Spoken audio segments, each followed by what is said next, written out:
let's deal with item number 74. Did I lose Councilmember Kitchen?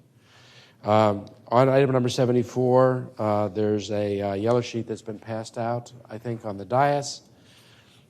This would have the disaster declaration being continued indefinitely, which means it would require the council to pull it down. This is to keep us in accord with what Travis County did so that we're operating in the same way. This is the action they took on Tuesday. And by the way, the order that was entered that dealt with the large gatherings, which is the one order that was entered pursuant to the declaration, actually extends until May 1st. So it extended past the 30 days anyhow, so we needed to fix that. What this does is it brings us just in accord with the county, and we just have to pull it down. Councilmember Kitchen. Yes, I just wanted to ask our city manager, well, first off, I just want to say thank you to all our staff, and particularly Dr. Escott and our public health staff. The work they're doing is key because, as we've all said, preparation is key to protecting our community. So to that end, I just wanted to ask you if you could speak to what measures the city is considering or is taking, because we are a major employer. So what are we thinking of in terms of all the way from staff being able to work remotely to things like the importance of self-quarantining if they are exposed, and what that means for them in terms of their leave or their sick leave? It's a great question, Councilmember, and thank you for opening that, because as you know, we are a large employer in this community, and we have some incredible employees. We are fortunate to have great benefits, and so over the last handful of weeks, I've been working closely with our HR department to create forums for our HR managers to ask those questions and make sure that we are providing answers to our employees as they come up. We had a directors meeting yesterday where we were also exploring different ways that we could continue to urge our departments to think about what their contingency plans are, their COOP plans, if you will. We are creating an internal website for our city employees so they can have answers to those questions, and we can do that in a transparent way. But as you noted, the health and safety of our employees is the number one priority, and I continue to message that to our employees in memos that we've sent and other forms of communication. Well, thank you, because we also play a huge role for the rest of the city in terms of helping to slow down the spread, as Dr. Escott has mentioned to the importance of that.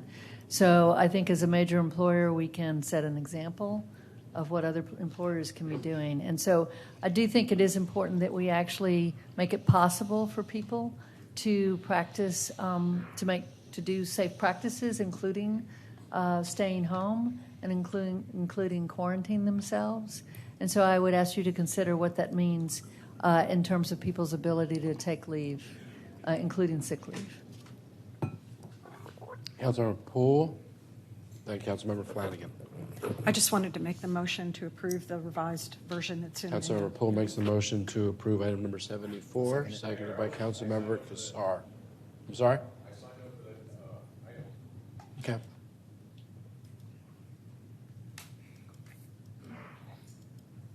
Why don't you come on down and speak if you want to? Yes, Councilmember. Mayor, well, while I'm sorry. our speakers... Wait, sir. I called Mr. Flanagan next. I'll come back to you.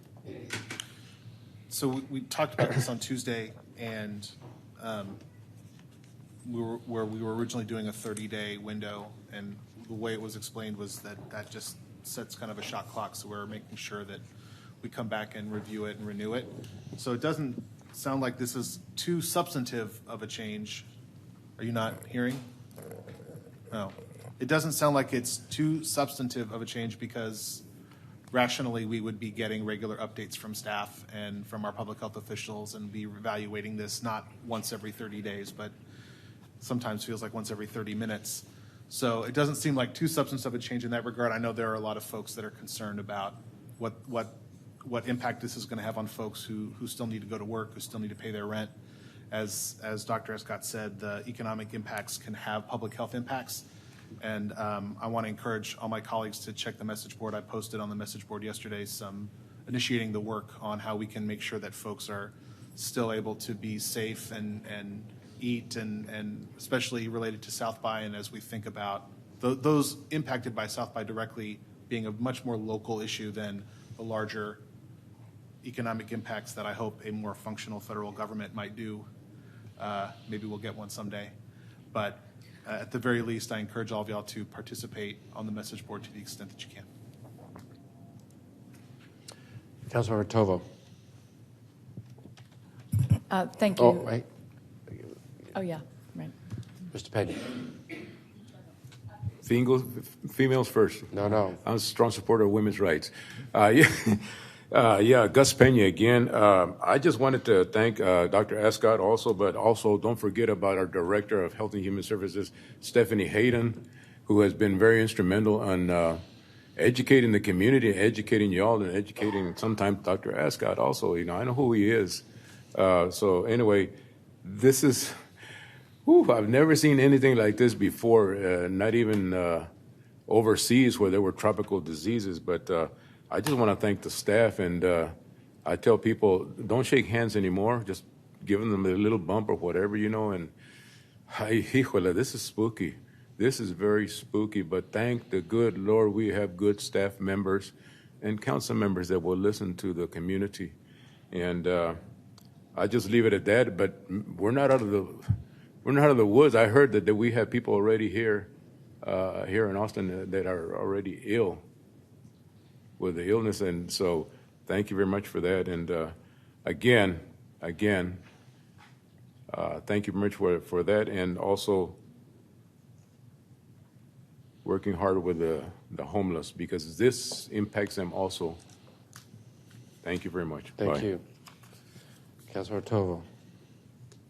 Yeah, I wanted to say a couple things. And Manager, you can confirm, but it's my understanding that as of last night when we received our report, there have been no confirmed cases in the Austin-Travis County area. Is that correct?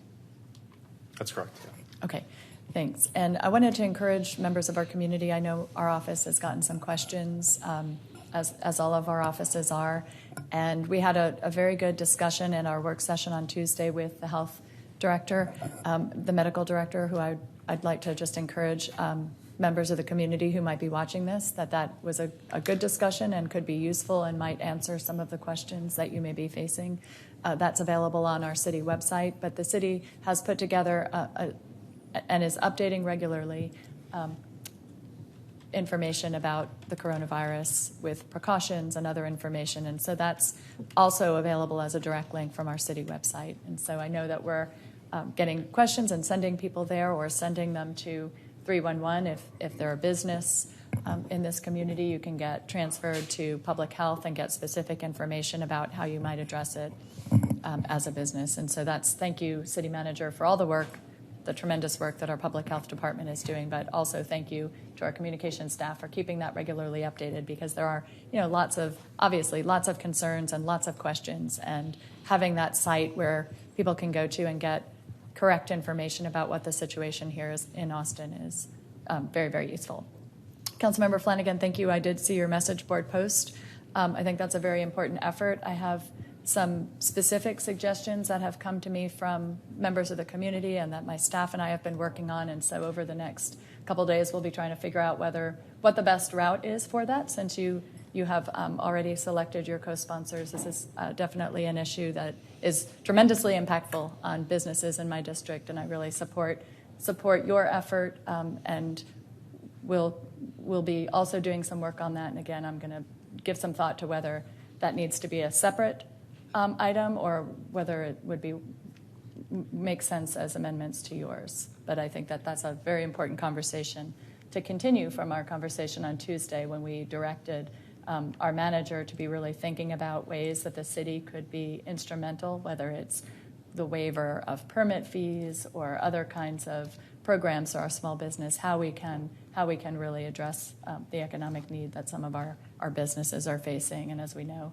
we now have money through the federal government for that as well. So, important issue. Thank you. Councilor Kassar. Thank you, Mayor. Yesterday, the World Health Organization declared coronavirus a global pandemic. So this step of voting to declare a local state of disaster is really important, and I know has the full support here of the dais, and I know everybody here stands behind our public health professionals, helping us slow the spread and helping us stop this from overwhelming our healthcare system. And by doing that, we can save lives. Those that didn't get a chance to watch the work session, I think, should. I think it really laid out why we need to take steps to prevent that level of overwhelming. We need to continue to take, I think, even more steps on gatherings and social distancing. I've really come to understand how slowing the spread will save lives in the long run. And it is better, I think, that we act early and risk taking unpopular action rather than to act late and risk being negligent. And I think we also need to be thinking not just about the public health impacts, but the damage caused by people missing work because their family members are sick or because they don't have childcare. As of this morning, I've touched base with some of the department directors and the manager and some of y'all about some steps that I think we need to prepare to take. One, I think we need to be prepared to temporarily halt electric and water utility shutoffs. If there are people who cannot go to work, have to stay at home because their loved one is sick, and if they can't pay the bills, we shouldn't be shutting off their utilities. This is a step that the city oftentimes takes when there's a heat wave or other issues, and we should be talking to those that provide private utilities about doing the same. We need to prevent evictions as far as is legally allowable. There are local actions we can take and actions the state government can take to reduce, slow, or stop evictions, especially of those people who are sick. Again, if we're sending people home from work and they aren't getting paid time off, then we don't want them to end up getting kicked out of their homes. So number two, I think we need to be thinking about preventing evictions. Three, we need to continue to focus on preventing the spread in our hospitals, nursing homes, jails, and all places vulnerable people are. Dr. Escott's action yesterday, I think, was really an important one to prevent the spread in our nursing homes and assisted living facilities. But we also have all of these apartment buildings and other places where there are low-income seniors, and we need to be ready to help there. We have lists of those locations and places. It also means not needlessly sending people into the jail that we can't test. We know that there's other cities and places that are taking actions on that. Next, we have to prepare to mitigate job loss in the local economy. And so we've started conversations about accelerating city projects and taking other actions that can create jobs in the face of local disaster. We have to be prepared to deploy city resources quickly. We discussed that in the work session. If we have to reconfigure things in the city budget, redeploy city contracts and do what's necessary, I think we have to, I express my full confidence to the manager that we can step up and do that. And then last, I think it's important to call on all employers to give their staff paid time off if an employee or their family member is sick. It was called the linchpin of our strategy during the work session. So if we are not going to have a law that guarantees everybody that right, then we just need to call on all local employers to step up and do that, and call on all landlords to not evict their tenants impacted by the virus, as we ask our community members to follow the health guidelines to prevent further spread, because we know that rapid spread can have severe impacts, especially on people who are vulnerable. So even if someone is younger and is not as vulnerable, for example, or does not have compromised their immune system, they can spread that. And so I just appreciate that we're all, I think, pushing exactly in the same direction with urgency. And if we act early, it may be difficult or sometimes be unpopular, but I think we will, everyone will appreciate us having acted early rather than late. Mayor Pro Tem Garza. Councilmember Kassar kind of beat me to the punch on a couple of things that I was just gonna say. But one was other cities have been able to stop utility shutoffs and evictions. I know we as a city can't do that because of the way our property laws are dictated by our state legislature. But as Councilmember Kassar stated, it is a call we can make to people to not evict people during this time. And he also hit on some of the other points I wanted to make about, I'm hearing of the possibility of courts having to close. So on one hand, maybe the fact that courts are closing would stop evictions. On the other hand, the city magistrates, people that are charged with offenses, and there's concern about people languishing in jail because their case cannot be heard if courts close. And so I think it's really important for all of our city staff to look at all the different ways this can affect and how we mitigate that. This is such a huge issue, and I saw that the coronavirus testing for somebody with health insurance was about $400, and I don't know if this is true. I saw this in the media this morning, and if you don't have insurance, it's about $1,600. And so the people that will be affected most by this, you can just look at the life expectancy in our city. When you look at that map and see east of 35, you have a lower life expectancy. You will possibly die in your 60s. If you live west of 35, you can live all the way up, into your 80s. And so the people that will be most affected by this are the most vulnerable, who don't have access to health care, who have jobs that do not provide time off for them, who will go to work because they have no other choice, because their utilities will be cut off and because they will not be able to pay their rent. We really need to pay attention to that and make sure we are mitigating. And if that is a special called meeting where we talk about an emergency fund of some sort, I think we need to start having that conversation now, and how we work with our different governmental entities to make sure that we address this. We start thinking about it now, because I just from reading media news articles this morning, I think other cities are kind of ahead of us a little bit. Not a little bit, actually a lot. So. Okay. Councilmember Alter. Appreciate the work of our staff moving us forward in addressing the pandemic. I did want to raise a couple issues that I would like to ask the city manager to make sure that our PIO is addressing. One of those is to make sure that people know exactly what they're supposed to do if they believe someone is ill. Simply saying, call your doctor first is not quite enough information. People are starting to get the message that there are certain groups that are more vulnerable, and focusing in on what their behaviors need to be when their 80-year-old is sick. But there's a lack of understanding, I think, about what they need to do in that circumstance. And the clearer we can be and the better we can get out those messages, I think the better it would be. The second area and I've been in some correspondence with PIO about this, is a follow-up on the testing question that we talked about on Tuesday. So it is my understanding that anyone in our community who has met the criteria set out by the CDC is being tested, and no one who has been tested has tested positive.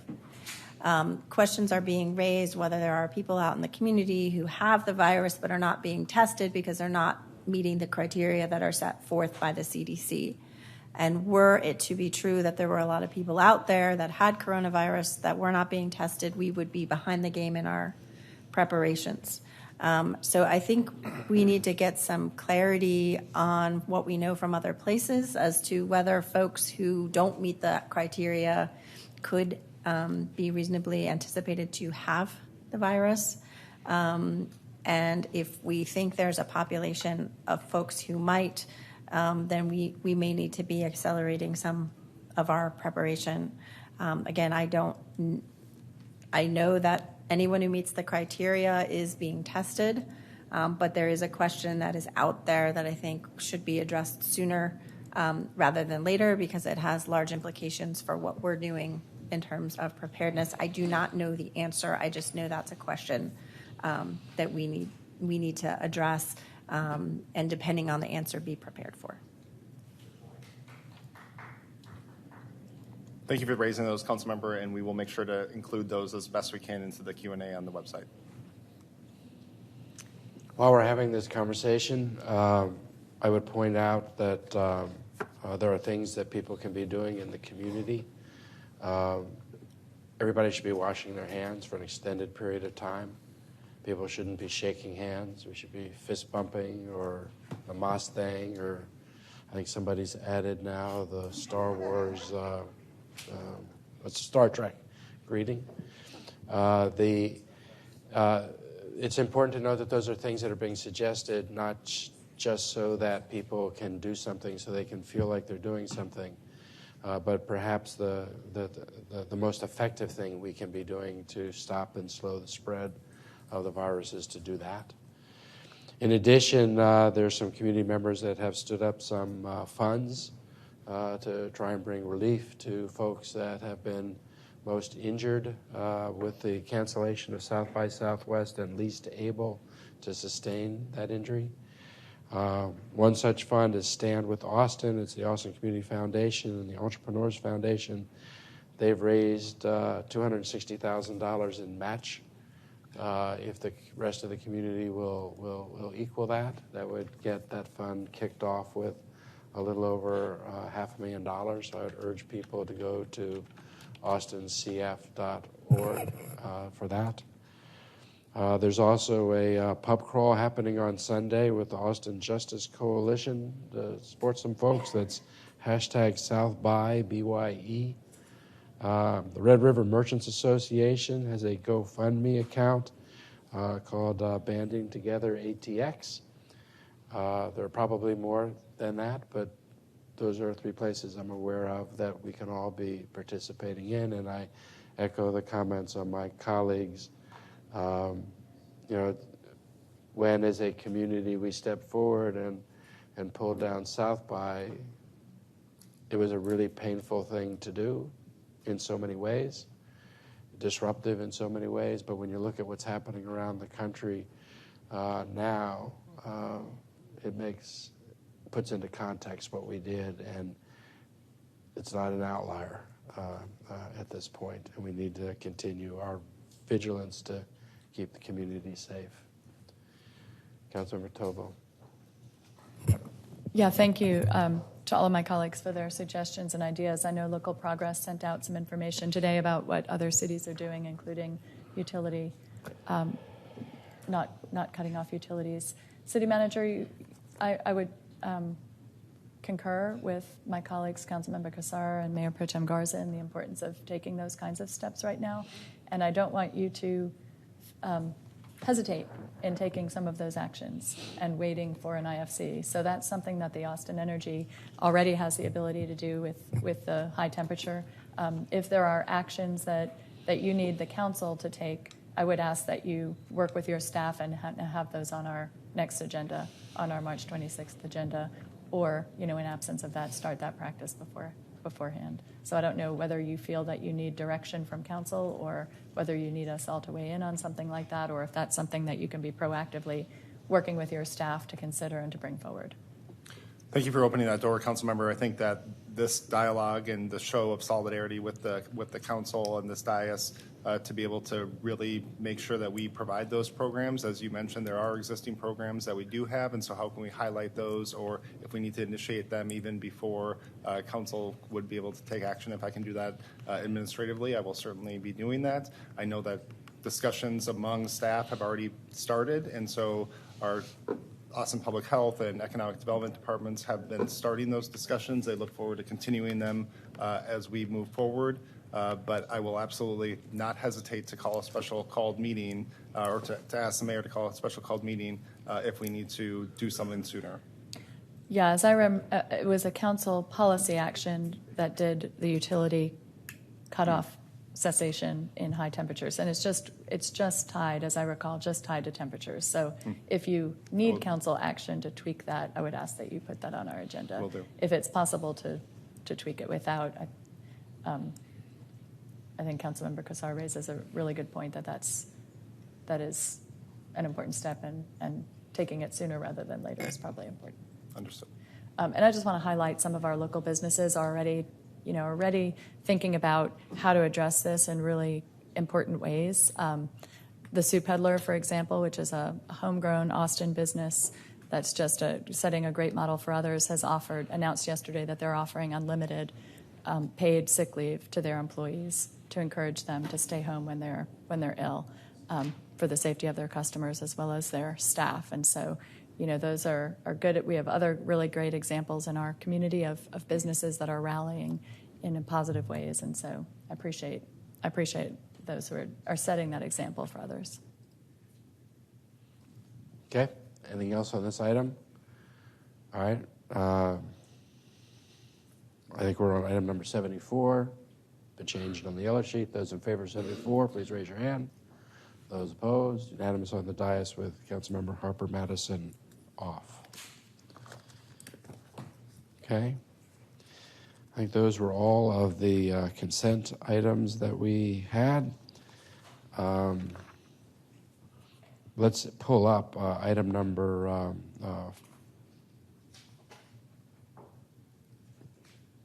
well, I guess we have the 3 public hearings we can do now, 48, 49, and 50, and 45. Okay, let's do those now. Let's begin with item, you want to do, I think Airport Test's going to have to come here this afternoon, too, so let's call them if there's a gap. If there's not, let's handle these other things. Okay.